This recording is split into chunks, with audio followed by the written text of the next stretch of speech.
ബഹുമാന്യരെ, സഹോദരി സഹോദരന്മാർ, ഇവിടെ നിൽക്കാൻ കുറച്ച് പ്രയാസമുണ്ട്. ഇതൊരു കൂടുപോലെയാണ്. ഇതിൻ്റെ അടിയിൽ സ്റ്റെപ്പ് വളരെ നേരിയതാണ്. ഒരു കാല് പിന്നോട്ട് വെച്ചാൽ ആൾ വീഴും. ആ മട്ടിലാണ്. അപ്പം നമ്മളെ ഒരു രീതിക്കത് പറ്റുന്നതല്ല എന്നാണ് തോന്നുന്നത്. ഏതായാലും വളരെ വിശദമായി സംസാരിക്കേണ്ട പ്രശ്നമില്ലാത്തതുകൊണ്ട് ഇതുകൊണ്ട് മറ്റു വിഷമമില്ല എന്നാണ് തോന്നുന്നത്. അതായത് ഇനിയെങ്കിലും പരിപാടി നടത്തുമ്പോൾ ഈ കൂട്ടിലേക്ക് ആളെ കയറ്റി നിർത്താതിരിക്കാൻ ശ്രദ്ധിക്കുന്നത് നന്നായിരിക്കും. കാരണം ഈ കോളേജിൽ എപ്പോഴും ഇതുണ്ടാവുമല്ലോ. അതാണ് ആദ്യമേ തന്നെ അറിയാനുള്ളൊരു കാര്യം. നമ്മുടെ ഇന്നത്തെ ചടങ്ങ് എല്ലാം കൊണ്ടും ഔചിത്യപൂർവമായ ഒന്നാണ്. മോയാരത്തിൻ്റെ സ്മരണയുടെ ഭാഗമായി കടന്നപ്പള്ളിക്ക് പുരസ്കാരം നൽകിക്കൊണ്ടുള്ള ചടങ്ങ് എന്ന് പറയുമ്പോൾ അതിനതിൻ്റേതായ ഔചിത്യ ഭംഗി ഇവിടെ പറഞ്ഞു.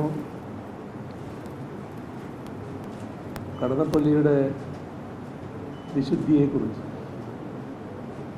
മോയാരത്തിൻ്റെ പേരിലുള്ള ഒരു പുരസ്കാരം എല്ലാ അർത്ഥത്തിലും നല്ല വിശുദ്ധി നിലനിർത്തുന്ന വ്യക്തികൾക്ക് നൽകാനാണ് ഇതേവരെ ഫൗണ്ടേഷൻ തയ്യാറായിട്ടുള്ളത്.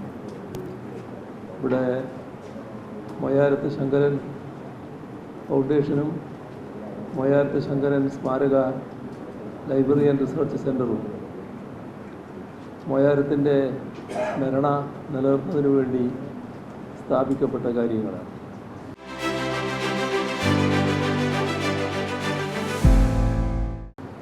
മോയാരം നമ്മുടെ നാടിൻ്റെ പഴയ കാലത്തെക്കുറിച്ച് ഓർക്കുമ്പോൾ ആരുടെയും മനസ്സിൽ വേദനയുളവാക്കുന്ന കാര്യമാണ്. മോയാരത്തെ പ്രത്യേകമായി പരിചയപ്പെടുത്തേണ്ട കാര്യമില്ല. കോൺഗ്രസിൻ്റെ ആദ്യകാല പ്രമുഖ നേതാക്കളിൽ ഒരാളായിരുന്നു മോയാരം എന്നത് എല്ലാവർക്കും അറിയാം. എന്നാൽ ആദ്യകാല നേതാക്കളിൽ ചിലർ കോൺഗ്രസ് വിടുകയും കോൺഗ്രസ് സോഷ്യലിസ്റ്റ് പാർട്ടിയും കമ്മ്യൂണിസ്റ്റ് പാർട്ടിയുമൊക്കെ രൂപീകരിക്കുന്നതിന് ഫലപ്രദമായ നേതൃത്വം കൊടുക്കുകയും ചെയ്തു. മോയാരം കോൺഗ്രസിൻ്റെ ചരിത്രമെഴുതിയ കോൺഗ്രസ് നേതാവായിരുന്നു എന്നത് എല്ലാവർക്കും അറിയാം. കെ കേളപ്പൻ്റെ സമശീർഷകനായി പ്രവർത്തിച്ച നേതാവായിരുന്നു അദ്ദേഹം. പക്ഷേ കമ്മ്യൂണിസ്റ്റുകാരനായി കമ്മ്യൂണിസ്റ്റ് പാർട്ടിക്ക് വേണ്ടി നിലകൊള്ളുന്ന നിലപാട് സ്വീകരിച്ചതോടെ മോയാരം അന്നത്തെ കോൺഗ്രസിൻ്റെ കണ്ണിലെ കരടായി. അദ്ദേഹം ആ ഘട്ടത്തിൽ തന്നെ നല്ല പ്രായമുള്ള അവസ്ഥയിലെത്തിയിരുന്നു. അങ്ങനെ ഉള്ള മുതിർന്ന പൗരനെന്ന നിലക്ക് ജീവിച്ചു വരുന്ന മോയാരം അക്കാലത്ത് ഇവിടത്തേക്ക് നടന്നു വരികയാണ്. ആ ഘട്ടത്തിലാണ് അദ്ദേഹത്തെ അക്കാലത്തെ ക്രിമിനൽ സംഘം, അവരുടെ പേരൊന്നും ഇപ്പോൾ പറഞ്ഞിട്ട് കാര്യമില്ലല്ലോ, ആ ക്രിമിനൽ സംഘം കാണുകയും ആക്രമിക്കുകയും ചെയ്യുന്നത്. മോയാരം ഏതെങ്കിലും കോൺഗ്രസ്സുകാരനെ തല്ലാൻ പോയ ആളായിരുന്നില്ല. ഏതെങ്കിലും തരത്തിൽ കോൺഗ്രസ്സുകാരെ ആക്രമിക്കുന്നതിന് നേതൃത്വം കൊടുത്ത ആളുമായിരുന്നില്ല. ആകെ കോൺഗ്രസ്സുകാർ കണ്ട അപരാധം അദ്ദേഹം കമ്മ്യൂണിസ്റ്റായിരിക്കുന്നു, കമ്മ്യൂണിസ്റ്റ് പാർട്ടിയുടെ കൂടെ നിൽക്കുന്നു, കമ്മ്യൂണിസ്റ്റ് പാർട്ടിയെ ശക്തിപ്പെടുത്താൻ ശ്രമിക്കുന്നു. അതിൻ്റെ ഭാഗമായാണ് അദ്ദേഹത്തെ പിടികൂടുകയും ഭീകരമായി മർദ്ദിക്കുകയും ചെയ്തത്. ആ മർദ്ദനത്തിന് ശേഷമാണ് പോലീസിനെ ഏൽപ്പിക്കുന്നത്. പോലീസും അതിക്രൂരമായി മർദ്ദിക്കുകയാണ്. അക്കാലത്ത് കമ്മ്യൂണിസ്റ്റുകാരെ മർദ്ദിക്കുക എന്നതിൽ വലിയ തോതിൽ സായുജ്യം കാണുന്ന ഒരുപാട് പോലീസ് ഉദ്യോഗസ്ഥരുണ്ടായിരുന്നു.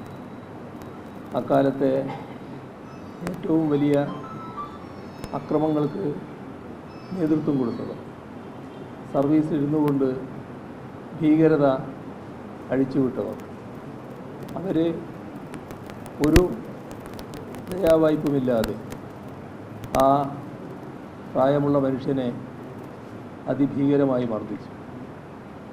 തുടർന്ന് അതിൻ്റെ ഭാഗമായി തന്നെ അവശനാകുന്നു, ജയിലിലെത്തുന്നു. ജയിലിലും ഈ എല്ലാ തലങ്ങളിലും മർദ്ദനം തുടരുകയാണ്. ജയിലിലും മർദ്ദനം നടക്കുന്നു. ഇതൊന്നും താങ്ങാനുള്ള ശാരീരിക ശേഷി സ്വാഭാവികമായും ആ ഘട്ടത്തിൽ മോയാരത്തിനില്ല. അങ്ങനെ അദ്ദേഹം അന്ത്യശ്വാസം വലിക്കുന്നു. ഇത് നമ്മുടെ രാജ്യത്തിൻ്റെ ഏറ്റവും ഇരുണ്ട ഒരു ചരിത്രമാണ്. എന്തായിരുന്നു ഈ രാജ്യത്ത്, നമ്മുടെ കേരളത്തിൽ കോൺഗ്രസ് എന്ന് തെളിയിച്ചു എന്നാണ്. മോയാരത്തിനെ തല്ലിക്കൊന്നുവെന്ന് കേട്ടപ്പോൾ കേളപ്പന് പോലും, കേളപ്പൻ കുറുവടിപ്പട ഉണ്ടാക്കുന്നതിന് നേതൃത്വം കൊടുത്ത ആളായിരുന്നു ഓർമ്മ വേണം. ആ കേളപ്പന് പോലും തൻ്റെ സംഘം ഈ തരത്തിൽ അധപ്പതിച്ചല്ലോ എന്നോർത്ത് മോയാരത്തിൻ്റെ ആ രക്തസാക്ഷിത്വത്തെ വലിയ തോതിൽ ആദരിച്ചുകൊണ്ട് കോൺഗ്രസ്സുകാരെ ഈ അക്രമികളെ തള്ളിപ്പറയേണ്ടതായി വന്നു.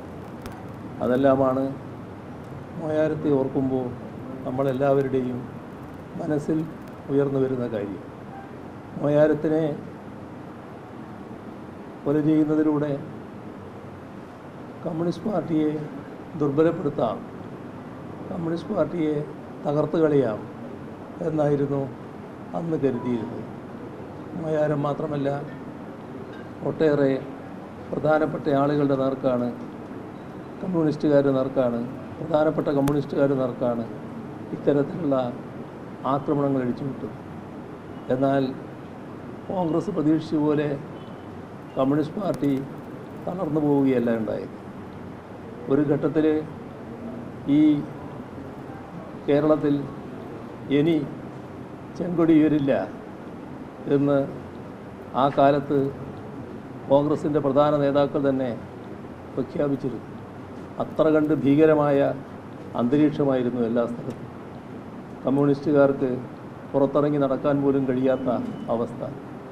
പക്ഷേ ആ നിലയിൽ പിന്നീട് അത്ഭുതകരമായ മാറ്റം വരുന്നതാണ് നാം കണ്ടത്. അത് ഏത് തരത്തിൽ മാറ്റമുണ്ടാക്കി എന്നതാണ് കേരള സംസ്ഥാനം രൂപം കൊണ്ടതിന് ശേഷം ആദ്യം നടന്ന തെരഞ്ഞെടുപ്പിൽ കേരളത്തിൽ കമ്മ്യൂണിസ്റ്റ് പാർട്ടിക്ക് ഭൂരിപക്ഷം നൽകിക്കൊണ്ട് കമ്മ്യൂണിസ്റ്റുകാർ ഭരിക്കട്ടെ എന്ന് ജനങ്ങൾ തീരുമാനിക്കുന്നതിലൂടെ കണ്ടത്. അതാണ് നമ്മുടെ നാടിൻ്റെ ചരിത്രം. മോയാരത്തിൻ്റെ സ്മരണ നിലനിർത്തുന്ന പുരസ്കാരം കടന്നപ്പള്ളിയുടെ കയ്യിലേക്ക് എത്തുമ്പോൾ അതിനതിൻ്റേതായ ഔചിത്യ ഭംഗിയുണ്ട്. കടന്നപ്പള്ളിയും കറകളഞ്ഞ കോൺഗ്രസ്സുകാരനായിരുന്നു നമുക്കറിയാം. ഇപ്പോഴും ഗാന്ധിയെയും നെഹ്റുവിനെയും ഒക്കെ വലിയ തോതിൽ മനസ്സിൽ ആരാധിച്ച് നടക്കുന്ന രാഷ്ട്രീയ നേതാവാണ് അദ്ദേഹം. ഗാന്ധിയൻ മാർഗങ്ങൾ ശരിയായ രീതിയിൽ പിന്തുടരുന്ന രാഷ്ട്രീയ നേതാവുമാണ് അദ്ദേഹം. എന്നാൽ അദ്ദേഹം പിന്നീട് ഒരു ഘട്ടത്തിൽ ആ ബന്ധം വിച്ഛേദിക്കുകയും കോൺഗ്രസുമായുള്ള ബന്ധം വിച്ഛേദിക്കുകയും ഇവിടെ കമ്മ്യൂണിസ്റ്റുകാരുമായും ഇടതുപക്ഷമായും സഹകരിച്ച് ഇടതുപക്ഷ ജനാധിപത്യ മുന്നണിയുടെ നേതാവായി പ്രവർത്തിച്ചു വരികയാണ്. എല്ലാ ഘട്ടത്തിലും ഇവിടെ പറഞ്ഞതുപോലെ നല്ല വിശുദ്ധി നിലനിർത്തി പോകാൻ അദ്ദേഹത്തിന് കഴിഞ്ഞിട്ടുണ്ട്. നിറഞ്ഞ സന്തോഷത്തോടെ ഈ പുരസ്കാരം കടന്നപ്പള്ളിക്ക് നൽകിയതായി അറിയിച്ചുകൊണ്ട് അവസാനിപ്പിക്കുന്നു. നിങ്ങൾക്കെൻ്റെ സ്നേഹാഭിവാദനം.